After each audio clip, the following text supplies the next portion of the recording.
वेङ्कटेशं ननाथो ननाथः सदा वेङ्कटेशं स्मरामि स्मरामि हरे वेङ्कटेश प्रसीद प्रसीद प्रियं वेङ्कटेश प्रयच्छ प्रयच्छ अहं दूरतस्ते पदाम्भोजयोग्मा प्रणामेच्छयागत्य सेवां करोमि सकृत्सेवया नित्य सेवाफलं त्वं प्रयच्छ प्रयच्छ प्रभो वेङ्कटेश प्रभो वेङ्कटेश प्रभो वेङ्कटेश कारङ्कारमलौकिकाद्भुतमयं मायावशात् सन्धरन् हारं हारमिन्द्रजालमिव कुर्वन् जगत्क्रीडते तं देवं निरवग्रहस्फुरदविध्यानानुभावं भवं विश्वाहस्ते नलिकेन पदमं सितमपि च शुकं पुस्तकं चापरेण पाशं वीणां मुकुन्दस्फटिकमणिनिभा भासमाना समाना सा मे वादे च तथ्यं निवसतु वदने सर्वदा सुप्रसन्ना गुरुर्ब्रह्मा गुरुर्विष्णुः गुरुर्देवो महेश्वरः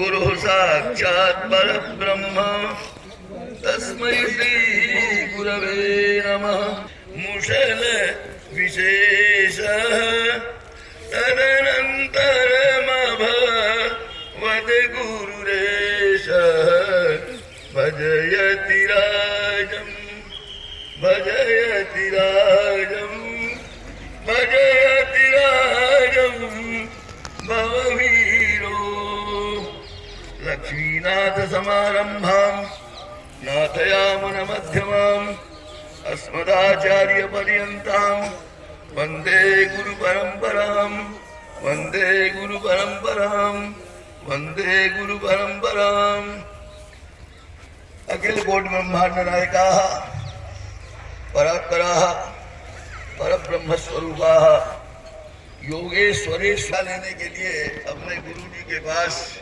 अनेकों बार प्रयास किए, लेकिन गुरुजी ने रामानुज स्वामी जी की परीक्षा लेने के लिए ये देखें इनके अंदर कितना धैर्य है। बार बार उनको ठुकराया कि बाद में देंगे बाद में देंगे। आप वही लोग कल्पना कीजिए, आज अगर कोई गुरु के पास मंत्र की दीक्षा लेने के लिए जावे और बार बार गुरु ठुकरा करके भेजा कि जाओ बाद में देंगे बाद में देंगे बाद में देंगे, तो गुरु के प्रति अश्रद्धा हो जाती है। अरे ऐसे गुरु को छोड़ो, क्या करना ऐसे गुरु से जो बार बार ठुकरा रहा है। लेकिन रामानुज स्वामी जी के धैर्य को देखिए, अनेकों वर्षों तक गुरु के ठुकराने के बावजूद भी उनके अंदर अपने गुरु के प्रति अश्रद्धा नहीं हुई। उनके श्रद्धा के अतिशय को देख करके गुरु ने उनको मंत्र दिया, लेकिन यह संकल्प कराया कि अनधिकारी व्यक्तियों को यह मंत्र उजागर नहीं करना, क्योंकि अगर अनधिकृत व्यक्तियों को तुम यह मंत्र उजागर करोगे तो वो भी वैकुंठ धाम के अधिकारी हो जाएंगे। अनधिकारियों को वैकुंठ धाम नहीं मिलता है। रामानुज स्वामी जी की दयालुता को देखिए, गुरु के आदेश के बावजूद भी राजगोपुरम पर बैठ करके, राजगोपुर उसको कहते हैं, आप लोग जो हमारे स्वामी राम प्रसन्नाचार्य जी ने जो मंदिर बनवाया उसका जो शिखर है उसी को दक्षिण भारत में हमारे राजू स्वामी जी जानते हैं, वहाँ की प्रांतीय भाषा करने के कारण तुम नरकगामी हो जाओगे। तो उन्होंने कहा कि गुरुदेव, अगर हमारे नरकगामी हो जाने से जीवात्मा जो अनधिकृत है, जो वैकुंठ धाम के अधिकारी नहीं है, ऐसे अरबों खरबों की संख्या में जीवात्माओं को अगर वैकुंठ धाम की प्राप्ति होती है, नित्य पार्षद बन करके नित्य कैंकर परायणता उनको सुलभ हो जाती है, तो मैं कल्प कल्पांतर युग युगांतर तक नरक में रहने के लिए तैयार हूँ। ऐसी हृदय की विशालता और दयालुता को देख करके गुरुदेव पिघल गए। अपने मन अपने साप को उन्होंने द्वितीय दिव्य देश श्री गोदा हरिदेव दिव्य देश है, तृतीय दिव्य देश श्री राधा माधव दिव्य देश है, और चतुर्थ दिव्य देश जिसकी वाटिका में आप लोग बैठे हुए। तो यह मंदिर हमारे स्वामी श्री राम प्रपन्नाचार्य जी मंदिर की स्थापना करने के पक्षधर नहीं थे। अनेकों वर्षों तक मंदिर की स्थापना इनके द्वारा नहीं की गई। उसका एक कारण यह था, मंदिर बना तो दिया जाए, मंदिर में प्राण प्रतिष्ठा तो हो जाए, लेकिन विधिवत अगर मंदिर में ठाकुर जी की सेवा पूजा न हो तो ऐसे स्थापना से क्या फायदा।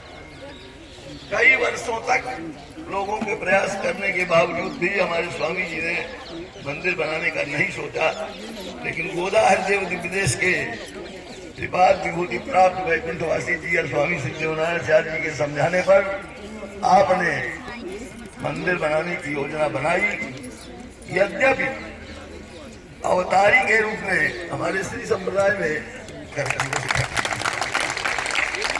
और दूसरी बात यह है, ये ज्ञानमुदरी में छोटे स्वामी जी यहाँ रहा करते थे, प्रभु दत्त ब्रह्मचारी जी यहाँ रहा करते थे, हमारे महाविद्यालय में अध्ययन किया करते थे। 100 वर्ग गज में जिस जहाँ रामानुनगर में मैं रहता हूँ वहाँ निवास करते थे।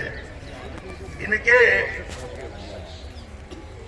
तपस्या से, इनके त्याग से, इनके ज्ञान से, इनके वैराग्य से, इनके भक्ति से धीरे धीरे धीरे धीरे तो ऋषि भरद्वाज के यहाँ 8 सिद्धियां और 9 निधियां अप्सरा की तरह रूप धारण करके कहते थी सेवा का अवसर दीजिए। कहें जब अवसर आएगा तब बताएंगे। भरत जी जब मनाने गए तब अवसर दिया। ऐसे ही हमको तो लगता है मैं नैयायिक हूँ, अनुमान के द्वारा बता रहा हूँ, क्या लगता है इनके पास 8 सिद्धियां 9 निधियां हैं जो अपना वैभव का प्रदर्शन कर रही है। आज 15,000 वर्ग में आश्रम फैला हुआ है और दिव्य लोगों का जो है कल्याण किया जा रहा है। उसी श्रृंखला में दिव्य देश की स्थापना के पश्चात ये चतुर्थ ब्रह्मोत्सव का चतुर्थ दिवस है और रथ और भगवान सवार होकर के आए हैं। विद्वानों के द्वारा थोड़े थोड़े समय में प्रवचन किए जाने हैं। तो सर्वप्रथम हम देवकी नंदन जी से अनुरोध करेंगे कि एक बढ़िया भजन आप ठाकुर जी को सुनाइए। श्री देव की